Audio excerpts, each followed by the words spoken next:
You've come to beg on the door. Forgive me, Delilah, I just couldn't take anymore. Welcome to the Bear Pit Pod. We're back again. Really, if you thought last week's setup was bad, it's even worse this week. Just a microphone from the phone recorder, no screen. Black back to a black backdrop. Blame Jake Hall. He's been on the podcast before. I think it's at Jake Hall 002. Give him some shit on Twitter.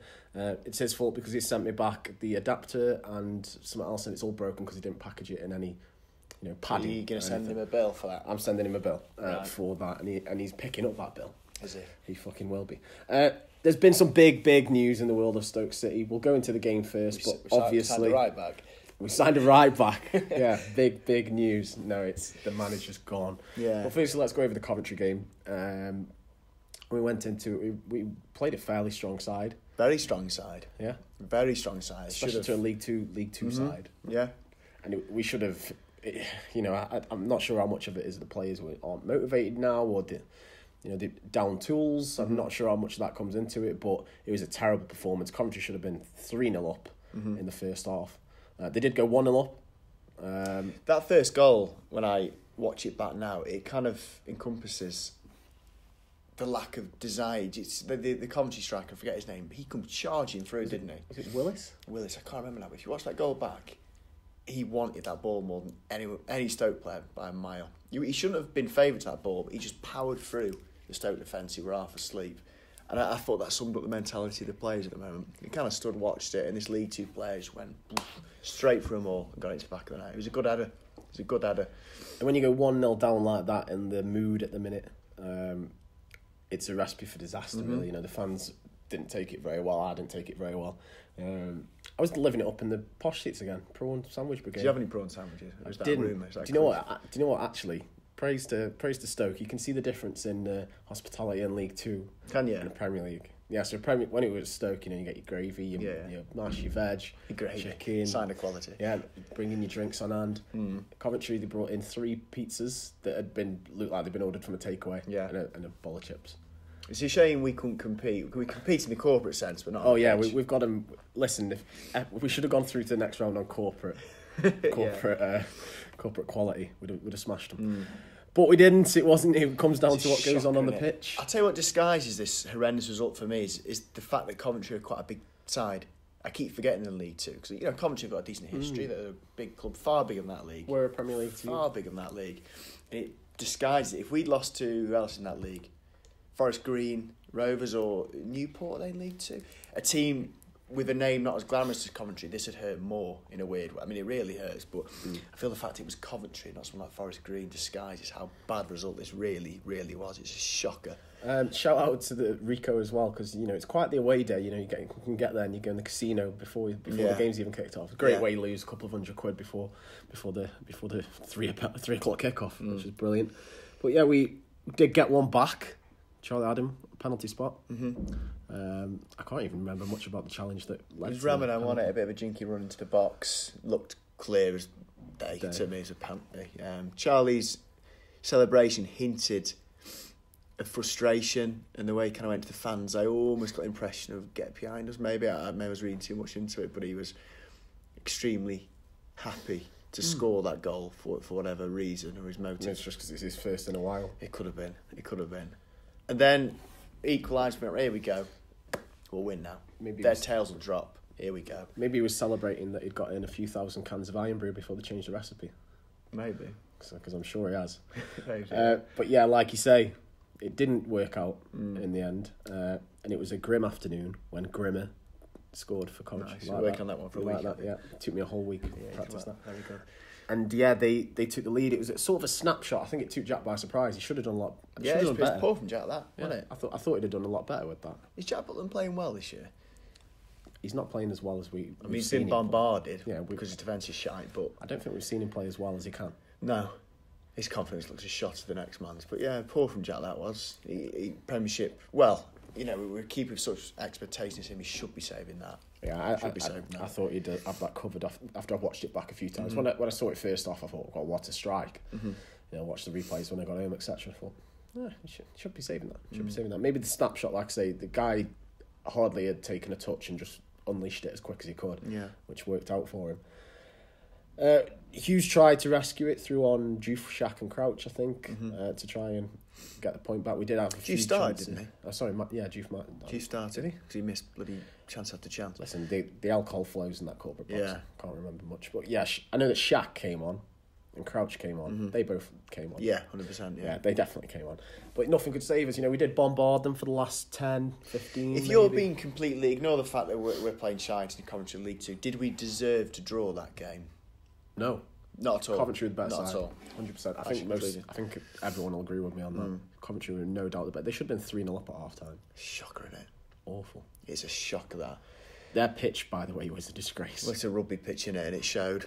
Yeah, it wasn't even Sunday League. It was a horrid pitch. And I don't know how Ramadan was trying to take people on and run down that wing and try and glide through, because it was just getting stuck in the mud. Shocker, wasn't it? But yeah, we are out yet again in the third round. If we weren't because we're in a relegation scrap as it stands, if we weren't in a relegation scrap, that would hurt more, because the season for Stoke, clubs like Stoke in the Premiership, our seasons live and die by the cups, don't they? Yeah.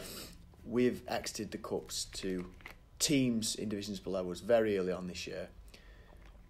The fact we've got a relegation scrap means I kind of can write this one off with a little more ease than I usually would. If we were ninth, this would hurt more in a weird way. But now we can focus on. Yeah, a tiny bit of kind of salvation, the fact that, well, at least we can just focus purely on this relegation scrap that we find ourselves in. But that was low, wasn't it? Oh yeah, that was low. I think it's Luton took us to penalties a couple of seasons ago when they were in League Two. Yeah. Hughes' record against low league opposition is shite. Been awful, hasn't it? It's awful in the cup, and that was the ice, Bristol City, the cherry on the cake. Bristol City, Wolves last year. Carabao, sorry, not Capital One. Capital One. And the final whistle went. We obviously lost. It wasn't a case of, will he keep his job now? It was absolutely inevitable. Has to go. When did the call come in? And it came 4 hours later? Yeah, it was just later that night. You know, I was took your spot on BT Sport this week. Saw that, yeah. Giving it to the boys in the studio, and I said his position's untenable. Yeah. I said it when we went 1-0 down. I said it doesn't matter what the result, even if we'd have come back and won. I still think. I feel like it was anyway. Yeah. Did the board really think, well, shall we get against a League Two side to? Well, apparently, if you're to believe some reports, apparently the decision was already made on Monday, which makes it even stranger for me that they left him in charge. Maybe they didn't want to rush the decision. They saw Coventry as a bonus game in the sense that, well, if we lose, it's not the end of the world. Well, it's blowing up in their faces now. I think they should have just got rid. If the decision was made on Monday, should have got rid on Monday. Left an assistant in charge, whoever it may have been. Even if Hughes had gone, some players might have reacted to that. Yeah, I tend to agree. If they genuinely decided to get rid of him on the Monday before the Coventry game, it seemed daft to give him that extra week. But they did. What's he thinking going into that game? And what the players thinking going into that game? Because there was a lot of rumour mills going over to overdrive on the Tuesday before the Coventry game. It seemed pretty clear to me that somebody from within the club had leaked to the press that Stoke are looking. And Hughes he's been in the game long enough, he must have known that. It was a bit daft to have him in charge. Apparently had that meeting on Thursday, and he said he wasn't even worrying about it. He said he's the man to, he was going in with his January targets and signings and things like that. So I'm not sure if he was any the wiser or he was sure for the cameras or he knew the reality and he had to kind of put his press face on. Surely, yeah. Worst performers, I was going to say Grimmer. Wimmer didn't have a great game again. I think it's getting worse and worse by the week. This podcast, the past 1.5, 2 months, 3 months, it just keep repeating the same thing. It is. Vim, I'll say it again. £18 million. I don't give a shit that Van Dijk went for 75 million and the market's inflated. 18 million is a shit load of money. And he's I don't want to say shit still because I don't like to dig Stoke players out, but yeah, there was great. There was a lot of people who didn't have a great game. You could probably include Jack in that with the save. I don't think Charlie was great, even though he scored. Juve was quiet. I mean, it seems almost pointless going who was poor because we lost the League Two side. Yeah, so let's just a blanket poor. So Ramadan was all right, was he? He was okay. Yeah, he tried. So we'll skip the best because there wasn't any. Man of the match again. We'll skip that. Not worth it. That. But like we say, the main point that we've sort of skirted over is Hughes is now gone. He did issue a statement which has come out today, He said, I wish to thank the Coates family and the board for all their support during my 4.5 memorable years at Stoke City. Together we have enjoyed 4 successful campaigns, including 3 consecutive 9th-placed finishes, the highest position the club has reached since 1975. I'll also always be very proud of this achievement, and I'd like to thank my coaching staff, the players and everyone at Stoke City for their hard work during my time as manager. Although so far this season we haven't matched the high standards set in previous years, I remain confident that the performances and results will improve in the second half of the season. Finally, I'd like to wish the club and its loyal supporters success and good fortune in the future. I look forward to my next challenge in my management career. Thoughts on that? His PR team have done bloody well, haven't they?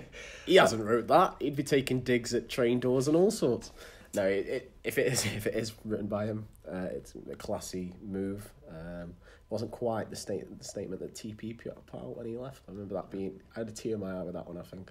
Did you? Yeah, I swear it was a lot more heartfelt and included things about the city and how it's grown. And so it's not up there on my all-time leaving statements. No, it's not. But still, he says like to wish the club and its loyal supporters success and good fortune.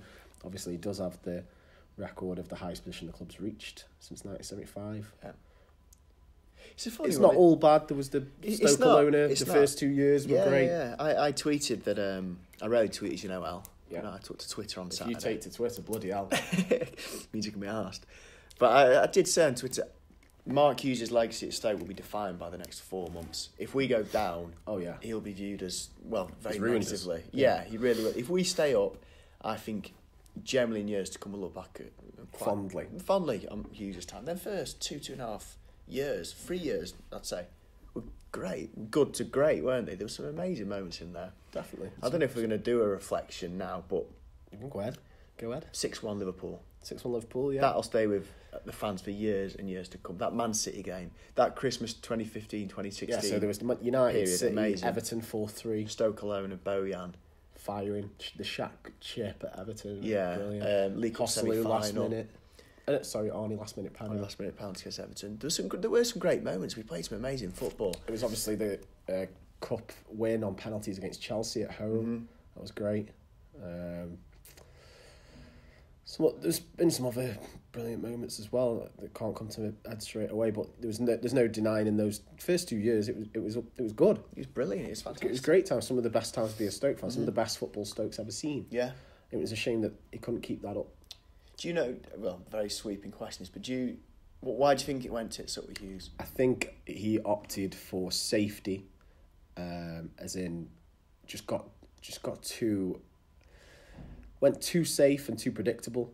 Too just relied on what he knew. Went back to a long ball and a certain style of football. Yeah, for the vast majority of the season, to come back to a near 40-year-old Crouch up front, Juve as a wing back. Yeah, trying to play just simple football instead of continuing that sort of legacy, that sort of philosophy that he had in that period. Yeah, he didn't even keep that up for the whole of that season. No, Stoke alone.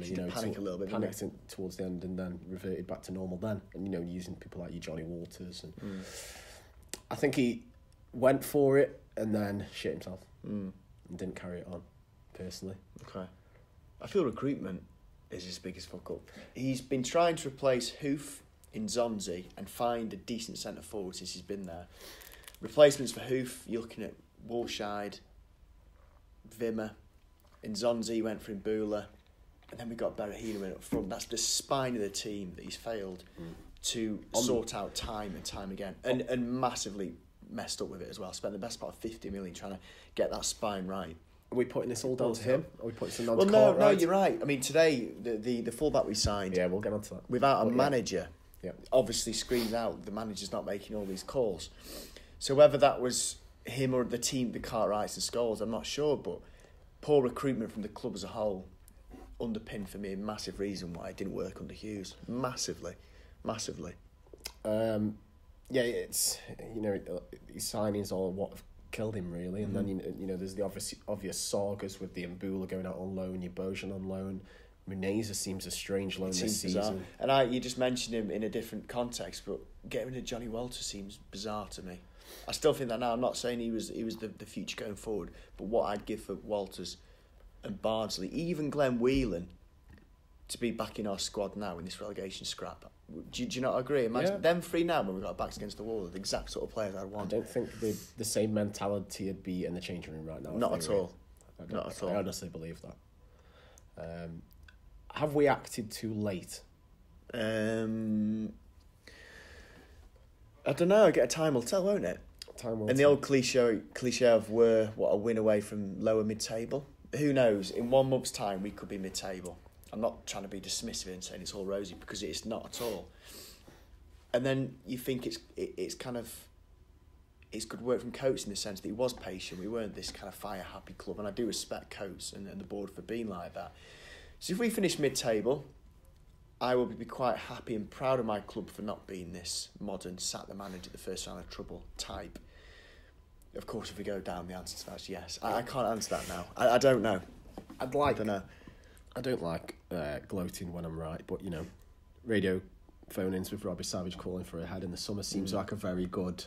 Would have been a very good option now when a lot more managers were available. Your Silvers, your Allardyce, whoever it may have been. That you could have got Dyche then easily before he had this big spell at Burnley. It's not always nice being right and Robbie Savage wrong, but there you go. I mean, as we sit here now, you can say comfortably it probably is too late, but time will tell how real that statement is, I suppose.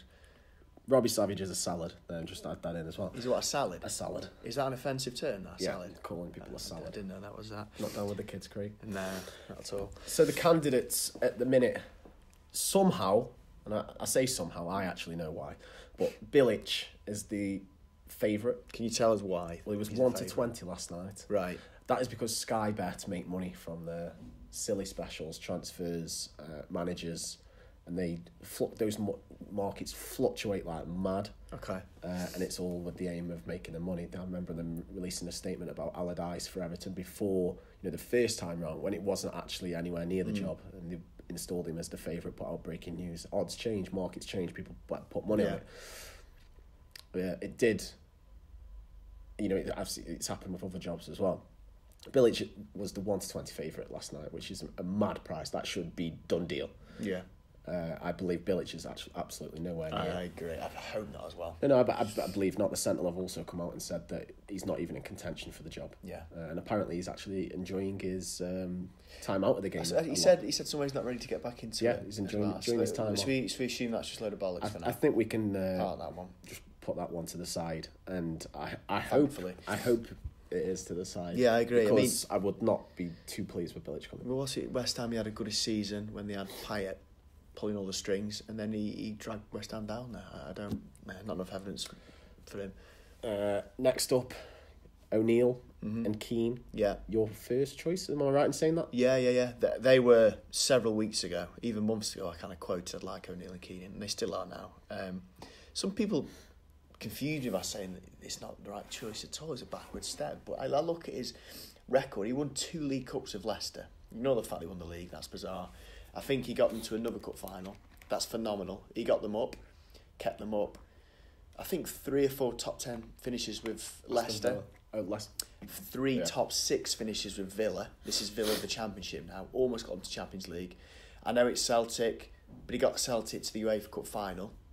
That's a difficult thing to do because Celtic outside of the Scottish League experience. Struggle. It's phenomenal. It's experience and competition. Sunderland, he got them away from a relegation battle they were in briefly, and it did go a little bit sour there, I suppose. But what hasn't was Sunderland? Who hasn't? Sunderland's an infected club. I wouldn't put too much blame on the manager there.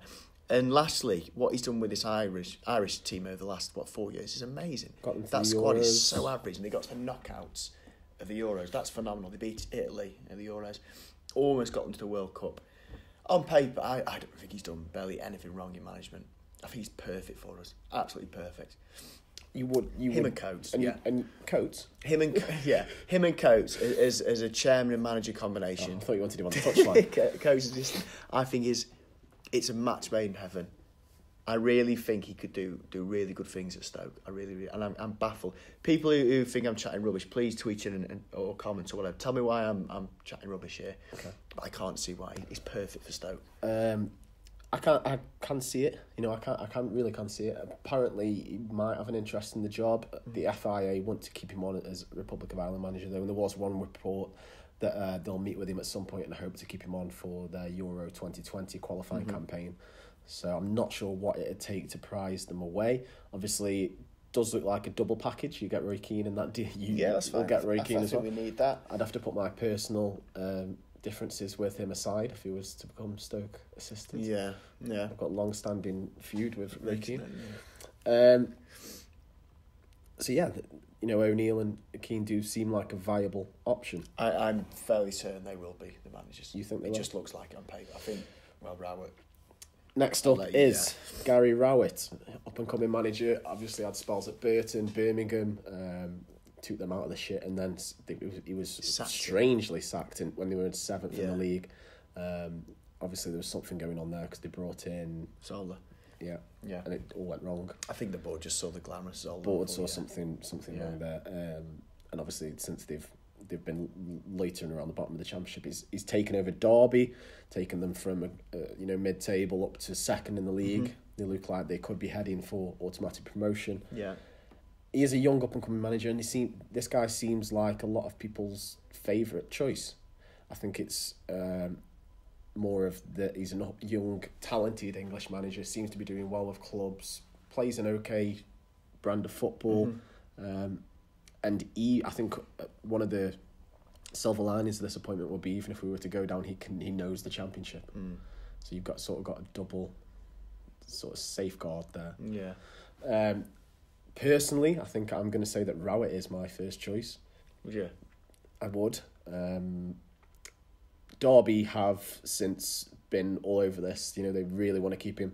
Apparently it'd take a 1.7 million compensation fee to get him away from Derby. It's weird that when you consider we paid 80 million for Wimmer. Oh, it's nothing. If we're that keen to get him, that is a drop in the ocean. It's nothing. That doesn't deter anybody, does it really? No, and it broke today that from Telegraph Football that apparently Derby are in the process of lining up a new contract for him to pay more wages, to make it more waterproof so a Premier League club can't come and steal him away. So I suppose it's now in the hands of him. Yeah. And if that opportunity is there, he wants to take it. He wants a shot at the Premier League right now. Whether he thinks he can get Derby up, by the 17 or whatever games left, they're by no means already up. And the championship is a tough league. Not at all. You can go tits up quickly. And it's quite close from second down. Yeah. Wolves are running away with it, but they are by no means in the Premier League. So Rowett is an interesting one. I feel Rowett, I think he's done well so far. He did quite solid at Burton. I think he made the playoffs twice with them, but didn't get them out of League Two. But I don't know what that means really in the context of Stoke. Birmingham, he made them solid, difficult to beat. Derby's done good so far, but if it was the summer and we were making this call, I'd be a lot more likely to consider that. But I feel we need someone with Premiership experience because we are in the shit a bit. I don't think we can take that risk at the moment, and that's why O'Neill's the person. I wouldn't be gutted if we got Rowett at all. I'd be quite happy with it. I'm not saying I think he's bad appointment, but I just don't want to risk it at the moment. No Premiership experience, and we need someone with that immediately. And I just want to risk that at the moment. Rowett. I did actually have a chat when the news broke that Hughes had gone. I'd give a message to Roy Delap. Oh, yeah. First off, because he was 50-1 in the betting, and I asked him if he fancied it, which he didn't, not at this moment in his career. But he did say about Gary Rowett, said he's brilliant. Says he just doesn't think that he'd want to go now. He's at Derby, isn't he, Delap? That's what I mean. Yeah, he's a Rowett and Delap, be a good little combo. Be great if Rowett were to come, he could bring Rory along as one of his staff. That'd be great. Good, youth coach. Yeah. I just think it's a bit risky. A bit too risky. Panic for you. I don't want to go down, obviously. No, I'd want to make as risk adverse as possible. And you've got to have Premiership experience for the position. In the summer, I'd be probably evens. I'd be half tempted to go for Rowett over O'Neill, but now I just don't want to take that risk at all. So on that Premier League experience, maybe a job someone until the end of the season. Yeah, Paul Lambert's throwing his hat into the ring. Brilliant. Cheers, Paul. Thanks for that. Says he's there and ready and waiting to receive an SOS call. It makes me laugh. Stoke City. Yeah, he sat at home and he kind of leaks it to somebody in the press. Is that the phone? Oh no, it wasn't. I mean, Paul Lambert. Cheers. I mean, when we look at the short list, I feel there's not really two candidates we really need to discuss. It seems to me it's going to be Rowett or O'Neill. I get the impression. McLaren's been there. Not in a million Potter. years. Yeah, Potter again. That's even more risky than Rowett. Yeah, he's doing great over in Sweden, is it? But nah, it's too risky again. Not for you. No, it's O'Neill, and I'd understand Rowett. I'm going to just keep badging on. We can't be daft with this decision. It could make or break the club for the next decade. It really could. Okay.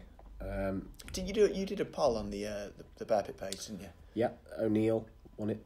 What was the percentage? 44, I think. 40-something%. 44.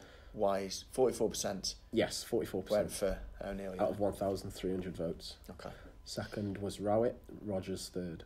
Brendan Rodgers, yeah. There didn't seem to be much in that at all. There's been no kind of hints in the press that he's coming or anything. But in some other news, the Mirror have reported that Bojan is willing to come back, ready to come back now that Hughes has gone. If I was now, where is he? Alaves fan, I'd be gutted. He's basically said, I'm done here. Get me back. Well, apparently, they're looking to get rid of some of their highest earners, and Bojan is one of them. So they'd be happy to. There, is he? But I watched him. He played in the game last night or the night before against Bilbao. I watched it and he did okay. He did do okay. Obviously, he's been in and out of the side, and I'm sure some of the reasons is down to how much it costs, wages, probably fees. So I don't think we can write him off. But I think he could do a job if he come back. I'd love to see Bojan back. I'd love to see him go under a new manager. Hopefully, you never know. Bojan's coming home. We can start singing that again. Yeah, that'd be cool. And then obviously there was an announcement teed up at 3:30 today. Should we have a little rant about the Stoke media team? Hey, I do it all the time. So you've got a quarrel with them now, not me. So I was at work today and I was looking at my phone and stuff, and I saw there was a tweet from Stoke. I think I'm right in quoting this, but big announcements. The words "big" was used. Was it? I think. Make sure I'm not misquoting them. But either way, announcement coming up at 3:30. We have some news for you at 3:30. We have some news. It seemed very dramatic the way it was posted. So naturally, what are you going to think? Management's announcement. Of course, what else would you think? And as you all probably know by now, it was announced that we'd signed the right back. Yes, Moritz Bauer. So this, no, disrespect to this guy at all. He could prove to be a great player, but don't tee up that sort of thing. Not at this time. Not now. Just subtly say we've signed the right back. You don't need to do that. Every man and his dog. I think even was it the Sports Bible on Facebook commented on that post saying, we get managed, everyone thought it was going to be one thing and one thing only. Then it just comes with some random right back. In this situation, probably don't go for duping your own fans. Yeah, because half me thinks they did it for a laugh. They knew what they're doing. I don't know why else you'd do that. Just be subtle with your announcements. Well, John Sidaway is a West Brom fan. He's probably laughing at the situation right now. That annoyed you, that did. Oh, brilliant. Here we go. O'Neill, Rowett, here we go. This is the time. And it was, I forgot his name already. Moritz Bauer. Moritz Bauer came in, brilliant. On Moritz Bauer. Should we speak about him? Yes, let's speak about him. So, he's signed for $5 million. He's a right back. Tuppence in this day and age, that. Not much, is it? Almost get 3 Vimmers for that. 3 Wimmers. From Rubin Kazan. He was their player of the season last year. The only reason he's been let go is because they're getting rid of all their foreign players because of how much the wages are. I think they're in a bit of trouble. Okay. Getting rid of everyone who's he's Austrian, isn't he? Is that right? Yes. Yeah. Austrian, although I think he's a bit Swiss as well. Okay. Or he might have been born there, something along those lines. Okay. Got a bit of Swiss in him. Bit of Swiss cheese in him. And yeah, he looks fast, blistering pace. Loves attacking. I can't say I've seen. Obviously, YouTube videos aren't going to highlight. I confirm I've watched the YouTube video. It looks brilliant. Yeah. YouTube videos don't really highlight defensive work a lot of the time, but going forward, he looks very, very bright. It seems odd that I feel like we've just found Tom Edwards and he's got a lot of potential, and now we get the right back. Yeah, so let's mention one of the key things about this signing, and it was in the statement that came out with the official announcement, and it was from Tony Scholes, who's finally appeared. Right. He finally got something to say. He said, Moritz is a player that we've been trialling for some time and was someone Mark Hughes wanted to bring to the club. Right. I'm not sure why he put that out. I don't know, to spell the rumours that the management team have nothing to do with the purchase of players, because that's what everyone thinks. Maybe that, I don't know. Yeah, it's a strange one. So obviously, this must have been a signing that Hughes had already... It's long overdue. So he appears to be more of a wing-back type player. Yeah. I mean, how overdue is that? About a season? Yeah. He's persistent with this wing formation. We finally get one in 3 days after he gets sacked. But it seems like it must have all been done. I noticed that there's been no official picture of him holding the shirt or anything, which means he's probably not been. What's how to say? Maybe done his medical elsewhere, possibly. I'm not too sure. Yeah. But obviously, it looks like he's been signed, and there's been no way to go back on it since Hughes has left. Yeah. Oh well, better than nothing. I mean, I'd rather someone you come in than nobody. Does it spell the end for Tom Edwards? No, by no means. I'd like to think it spells the end for Juve at right back. Oh yeah, definitely. Hopefully. No, by no means. I mean, Tom Edwards is 18, which in this day and age it seems to be more and more difficult for teenagers to break into the Premiership team. By no means. I feel a bit gutted for Tom Edwards because I think he was finding his feet. His performance against West Brom was brilliant. A lot of potential there, but yeah, there's no harm in having cover, is there? And that's a position we've really kind of lacked depth in for several seasons now, I suppose. So yeah, welcome addition, I suppose. What interested me most about this signing is what he does off the pitch. Go on. Have you seen this? No, I've not. I'm excited. Off the pitch, Bauer is one of the most interesting personalities in football and has hobbies that most footballers won't even think of doing. Perhaps most notably is a qualified pilot, regularly flies propeller aeroplanes during his breaks from football. He can also play the piano and is a polyglot. A what? A polyglot. What's that mean? You can speak 5 languages, so French, German, English, Spanish and Russian. Okay. So yeah, he's a clever guy. A polyglot? I've never heard that. Polyglot. A bilingual person. I made the joke that he could... Did you make this joke? No, I've made this joke, that I'm about to say. Okay. That in his spare time he could fly a Boeing 747. I don't get it. His last name's Bauer. A Boeing 747 is a plane. You've had better jokes. I've had better jokes. My humble opinion. Listen, Craig, it got 29 likes on Twitter, so fuck you. So yeah, it seems like an interesting guy. I feel like we're surprisingly upbeat. Maybe it's because Hughes has gone. Maybe. I did feel... Hughes, like we said at the start of the podcast, Hughes has had some good moments, and I never like to see, barring them being a dickhead and it being a disaster from start to finish, which this wasn't. I always feel a tinge of sadness and regret when we get rid of a manager. I did with Pulis, and if some people like celebrating the streets, and I get that change was required.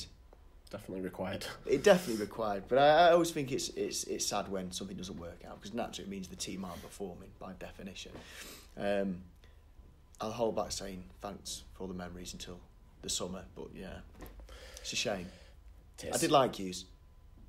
I like elements of his philosophy. I had a dream about him last night. Did you? Yeah. What was he doing? I was just with him and his family. It was weird. Just in a pub.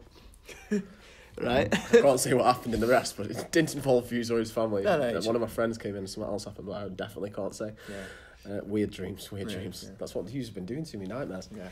Let's get on to the questions from everyone. So let's have a look first. Jiff or at Stoke staff says, is Elliot going to get his hair cut? I saw that you got a few comments about your hair, didn't you? Bit of stick on for it. YouTube or Facebook. Listen, I'm growing it. Is it finished now? Is this the completed article? No, I'm still going. What's the long-term plan? Where is it going to get to? Joe Allen-esque. Is it? Okay. Yeah, fuck you, I'm growing it. Alfie Dickens says, what's the big idea with Bilic? Has he gone mental? Well, we've dispelled that myth already. Mm-hmm.